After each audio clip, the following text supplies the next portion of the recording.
जय जोहार। छत्तीसगढ़ी प्रमुख प्रादेशिक समाचार के संग मैं स्मिता शर्मा। मेरी माटी मेरा देश अभियान काली ले पूरा देश में शुरू हुआ थे। 30 अगस्त तक चलैया ये अभियान में छत्तीसगढ़ के सबो जिला में कतकोन कार्यक्रम कराए जाही। ये अभियान में ग्राम पंचायत स्तर में शिला पट्टिका के स्थापना करे जाही।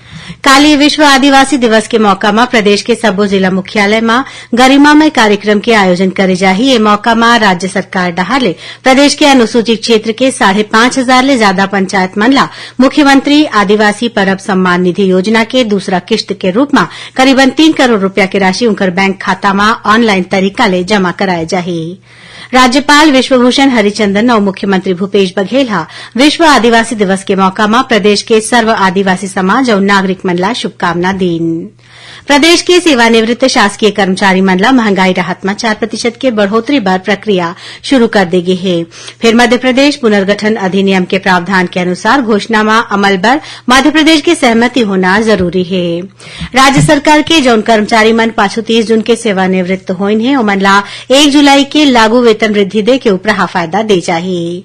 भाजपा 15 अगस्त के बाद प्रदेश के प्रमुख रद्दा में आवारा घुमैया मवेशी मन ला सरकारी दफ्तर मन ले जाके छोड़े के ऐलान करे है। रायपुर के बीरगांव में शहीद नंद कुमार पटेल शासकीय महाविद्यालय के युवा मतदाता मन ला जागरूक करे बर काली एक ठन विशेष कार्यक्रम के आयोजन करेगी।